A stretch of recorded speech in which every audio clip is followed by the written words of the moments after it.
Il faut évidemment qu'on parle des élections européennes.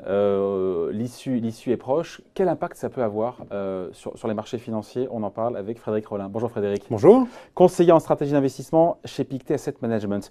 C'est ce que tout le monde nous dit. On risque d'avoir, voilà, pas un raz-de-marée, mais en tout cas une montée en puissance des eurosceptiques, des partis populistes. Mais quand on sait que les grandes décisions, elles se prennent au niveau du Conseil européen, des chefs d'État et de gouvernement, à la Commission, pour tout ce qui touche à la monnaie, c'est la BCE, on se dit que cette élection, quoi qu'il arrive, même s'il y a un raz-de-marée populiste, il n'y aura pas de chaos sur les marchés, quoi.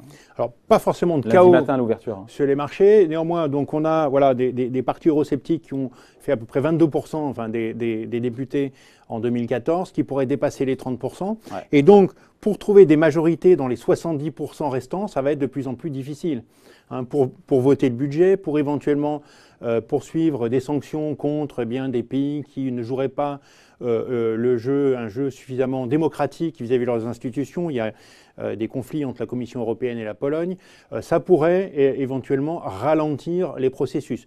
Pas de chaos, mais néanmoins, voilà, à un moment donné où on a un parti eurosceptique qui risque de représenter la force principale, ça va avoir une influence comme un ralentisseur de la construction européenne. Ouais, même si les eurosceptiques sont relativement désunis, hein, on le sait. Alors pour l'instant, voilà, il n'y a pas d'alliance, mais n'oublions pas qu'en Italie, on avait quand même la Ligue, parti qualifié, je dirais plutôt fortement à droite, et le mouvement 5 étoiles, difficile à qualifier, mais plutôt quand même à gauche, qui ont réussi à s'allier pour former une coalition contre les partis traditionnels. Donc il ne faut pas sous-estimer la capacité des partis eurosceptiques à trouver des alliances, en tout cas au moins temporaires, sur certaines décisions. Pour ralentir essentiellement. Alors, ils ne vont pas arrêter, on aura probablement une personne du Parti populaire européen, donc plutôt centre-droite, à la Commission européenne dans quelques mois, c'est pas certain. On aura voilà, toujours un traditionnel à la Banque centrale européenne aussi. C'est important pour le coup. Non, ce qui est important, c'est que du fait en fonction des résultats au Parlement, on aura un président de Commission européenne et on aura un patron de banque centrale. On sait qu'il y a qui déterminera l'identité du successeur de Mario Draghi. La fin du mandat, c'est fin octobre. Donc ça, pour le coup, ça a une conséquence. Alors effectivement, les élections européennes, donc un agenda politique très chargé, avec en plus fin octobre, en octobre, l'échéance sur le Brexit et la nomination d'un nouveau gouverneur. Donc là, pour l'instant, Mario Draghi s'en va, ça c'est sûr. Ouais. Qui va le remplacer? Pour l'instant, on a un Français qui est pas trop mal placé. François Leroy de Gallo. Voilà, donc Kazakh, bleu, blanc, rouge. Ouais. Mais on a déjà eu un Français quand même pendant très longtemps. Et les Allemands vont vouloir peut-être placer quelqu'un. Jens Weidmann. Voilà. Alors, Weidmann, quand même, difficile pour lui. Pourquoi? Parce qu'il s'est montré plutôt contre la politique menée par Mario Draghi, alors qu'il va falloir la continuer. Et puis, il s'est quand même battu assez vertement avec le gouvernement italien, donc ce n'est pas quelqu'un peut-être de suffisamment consensuel. Et puis enfin, peut-être assez marginalement, s'il est élu, une femme devra démissionner. Lautenschläger, enfin je ne me souviens plus exactement du nom, désolé, parce qu'effectivement c'est une Allemande, elle devra démissionner. Donc, la parité sera vraiment respectée. Donc il est possible que plutôt les Allemands se tournent plutôt, abandonnent cette idée d'avoir une présidence de la Banque centrale européenne et se tournent plutôt vers la Commission européenne. Ça fait longtemps qu'ils n'ont pas eu, ce type de rôle et donc ils voudront probablement en avoir au moins un. Donc pas impossible d'avoir un Allemand à la tête de la Commission européenne. Ouais. Ouais. Et juste l'impact encore une fois sur les marchés, en quoi la progression des formations extrémistes ou eurosceptiques, en quoi ça peut avoir à court terme un impact sur les marchés et sur quel marché? Alors à plus court terme, ces élections européennes vont avoir des impacts locaux. Et c'est ça peut-être qui est on pense évidemment à l'Italie, avec le plus intéressant. Un risque, disent certains, d'instabilité politique en Italie. Si Matteo Salvini voulait en découdre avec Luigi Di Maio en se disant tiens, regarde mes résultats par rapport aux tiens et je lance une élection législative anticipée, non? Oui, ça serait, voilà, exactement. Et franchement, c'est loin d'être impossible. On voit bien quand même que ces deux partis ont du mal à s'entendre. Ce sont deux partis qui ont des visions politiques relativement différentes. Et le rapport de force politique a beaucoup bougé. Voilà, exactement. La ligne qui était plutôt minoritaire est devenue très largement majoritaire. Elle va peut-être faire plus de 30% de Salvini, donc la partie plutôt extrême droite, tandis que le mouvement 5 étoiles a largement perdu du terrain.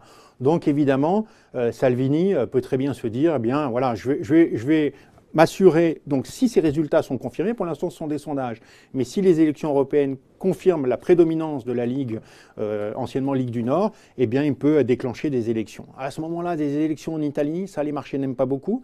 Il y a quand même eu beaucoup de tensions ces derniers temps sur les marchés obligataires italiens, pour plusieurs raisons. D'abord parce qu'on a ce problème de budget, et si Salvini revient en force avec un gouvernement plus fort, il peut revenir à l'attaque vis-à-vis de la Commission européenne pour essayer d'obtenir de nouveau des budgets plus importants. Et donc tension sur le 10 ans italien qui est à quoi, de 50 aujourd'hui. Voilà, d'autant que la Banque Centrale Européenne n'en achète plus, donc attention, enfin, maintenant on est vraiment sur des prix de marché beaucoup plus sensibles. Ouais. En France, encore une fois, à supposer que le parti présidentiel du président Macron arrive en deuxième position, c'est ce que nous disent a priori les sondages, ça aura un impact ou pas sur la dette française, sur les réformes, sur le calendrier des réformes? Alors, un impact très marginal, enfin, ou nul, je pense, sur les marchés.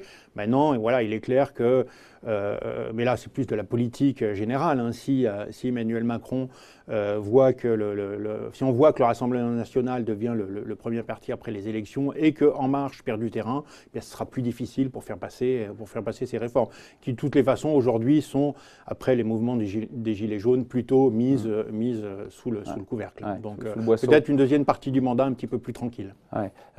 Finalement, et c'est une surprise, c'est peut-être au Royaume-Uni que ces élections européennes vont avoir le plus d'impact, parce que le parti qui défend le Brexit dur, comment il s'appelle ce parti?